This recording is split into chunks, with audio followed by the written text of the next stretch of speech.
सुप्रभात विद्यार्थियों, मैं सुरेश गहलोत ऑनलाइन स्टडी में आपका स्वागत करता हूं। विद्यार्थियों, हमारे क्षितिज भाग 2 में पाठ चल रहा था दूसरा, राम लक्ष्मण परशुराम संवाद, जिसके कवि हैं संत तुलसीदास। तो लगभग हमने पार्ट 1 में कवि परिचय और पहला पद्यांश कर लिया था। दूसरे पद्यांश की शुरुआत करते हैं। लखन का हसी हमरे जाना, सुनहु देव सब धनुष समाना। यानी कि परशुराम जी की बात सुनकर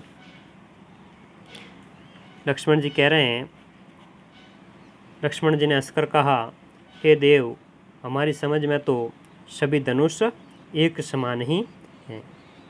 सुनहु देव सब धनुष समान है, यानी सब धनुष एक समान है।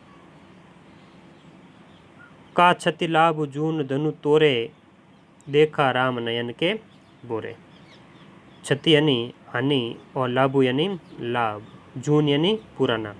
यानी कि पुराने धनुष को तोड़ने में क्या हानि लाभ है। श्री रामचंद्र जी ने तो इसे आंखों से देखा ही था। देखा राम नयन के बोरे, यानी कि श्री राम ने तो केवल आंखों से देखा ही था कि ये टूट गया। छुअत टूट रघुपत हु न दोषु, यह तो रघुपति के छूते ही टूट गया था, इसमें उनका कोई दोष नहीं है। मुनि बिनु काज करहि कत रोषु, इसमें हे मुनि, आप बिना कारण ही क्रोध कर रहे हो। रोषु यानी रीस या क्रोध। फिर कह रहे हैं, बोले चिते परसु की ओरा, रेसट सुने ही सुबावन मोरा। लक्ष्मण जी की बात सुनकर परशुराम जी अपने फरसे की ओर देख रहे हैं और कह रहे हैं, रेसट यानी हे बालक, सुने सुभाव, सुभाव यानी स्वभाव, मोरा यानी मेरा, यानी तूने मेरे स्वभाव के बारे में नहीं सुना है। बालक बोली बधो नहीं तो ही, केवल मुनि जड़ जा नहीं मोई। मैं तो तुझे बालक समझकर नहीं मार रहा हूँ। केवल मुनि जड़ जा नहीं मोही, यानी और तू मुझे केवल सामान्य मुनि समझकर ही जान रहा है। मैं कोई सामान्य मुनि नहीं हूँ। बाल ब्रह्मचरी अति कोई, मैं बाल ब्रह्मचरी हूँ और कोई यानी क्रोधी, और कौन हूँ, अति क्रोधी हूँ। विश्व विदित क्षत्रिय कुल द्रोही, और पूरे विश्व में विख्यात हूँ कि मैं क्षत्रिय कुल का द्रोही यानी दुश्मन हूँ। यानी मैं कौन हूँ, बाल ब्रह्मचारी हूँ, अति क्रोधी हूँ और क्षत्रिय कुल का दुश्मन हूँ। भुजबल भूमि भूप बिनु कीनी, विपुल बार मही देवन दीनी। यानी भुजबल यानी भुजा के बल पर, मैंने भुजाओं के बल पर भूमि को, भूप यानी राजाओं को, भूप बिनु यानी कि राजाओं के बिना, कीनी, इस भूमि को राजाओं से छीन लिया था। अर्थात विपुल बार महिदेव न दीनी, और कई बार इसे महिदेव यानी ब्राह्मणों को दे दी। यानी कि राजाओं से छीनकर इस भूमि को कई बार ब्राह्मणों को दान में दे दी। सहस्त्र बाहु भुज छेदनियारा, परशु बिलोकु महिप कुमारा। महिप कुमार यानी राजा के पुत्र, बिलोक यानी देख कर। सहस्त्र बाहु यानी कि परशुराम जी का एक पुराना दुश्मन सहस्त्रबाहु, जिसके 1000 भुजाएं थी, उसको परशुराम जी ने मारा था। तो उसके बारे में परशुराम जी लक्ष्मण को बता रहे हैं कि हे राजकुमार, सहस्त्रबाहु की भुजाओं को काटने वाले मेरे इस फरसे को देख। सहस्त्रबाहु भुज छेद नियारा, परशु बिलोक महिप कुमारा। यानी हे राजकुमार, मेरे इस फरसे को देख, इसी फरसे ने सहस्त्रबाहु को मारा था। फिर आगे कह रहे हैं परशुराम जी, मातु पितहु जनी सोच बस, करसी महिष किशोर, गर्भन के अर्भक दलन, परशु मोर अति गोर। महिष किशोर यानी राजा के पुत्र, हे राजा के बालक, तू अपने माता पिता को सोच के वश में न कर, यानी कि तू अपने माता पिता को सोच में न डाल। गर्भन के अर्भक दलन, परशु मोर अति गोर। मेरा फरसा बड़ा भयानक है, यह गर्भों के बच्चों का भी नाश करने वाला है। अर्भक यानी बच्चा, यानी कि ये गर्भ में पल रहे बच्चों का भी नाश कर सकता है, इतनी मेरे फरसे में शक्ति है। तो इसके बारे में अभी जानता नहीं है।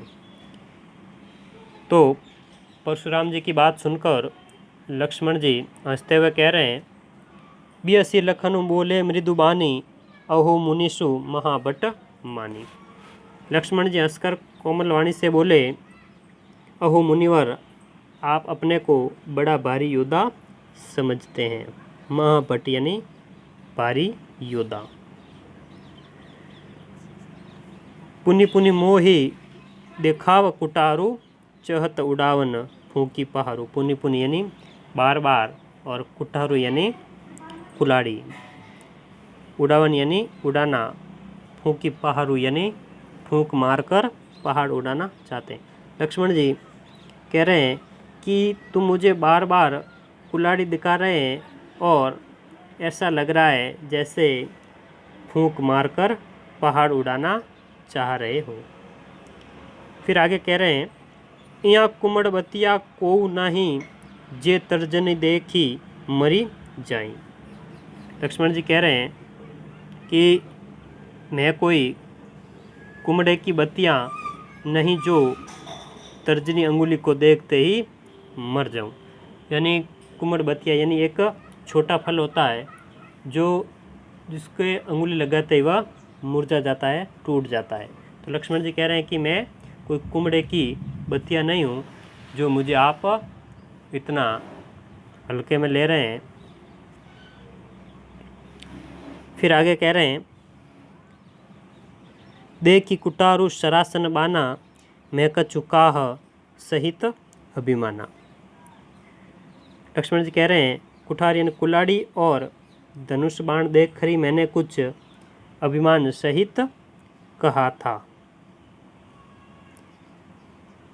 भृगुसुत समुजी जनेऊ बिलोकी, जो कछु कहू सहो रिस रोकी। भृगुसुत यानी भृगुकुल के, भृगुवंश के कौन? परशुराम जी। परशुराम जी को भृगुवंश का माना जाता है, भृगुवंशी माना जाता है।